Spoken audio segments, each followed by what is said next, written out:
Hi friends, ఎలా ఉన్నారు అందరూ? సమ్మర్ అంటే గుర్తొచ్చేది మనకి ముంజలండి. చూడండి, తాటి చెట్టుకి ఉండే ముంజలు. చూడండి దీని ప్యాకింగ్ ఎలా ఉందో. తాటి చెట్టు ఆకు ఉంటుంది కదా, దాంట్లో ప్యాక్ చేసుకొని తీసుకొచ్చారు. ఐస్ యాపిల్ అంటారు దీన్ని.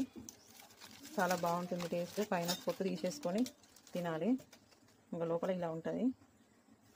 చూడండి. జాక్సన్, తింటావా నువ్వు? ఇవి ఇష్టమా? ఎస్. చూడండి, పిల్లలు కూడా చాలా ఇష్టంగా తింటారు. ఐస్ యాపిల్ అంటారు, ముంజలు అంటాం, తాటి ముంజలు. లోపల వాటర్ కంటెంట్ ఉంటుంది. పైన పొట్టు తీసుకొని తినాలి. చూడండి దీని ప్యాకింగ్ ఎలా ఉందో. తాటి ఆకులో. మీకు కూడా నచ్చితే సమ్మర్లో తినండి. సీజనల్ ఫ్రూట్స్ కదా, వదిలేయద్దు.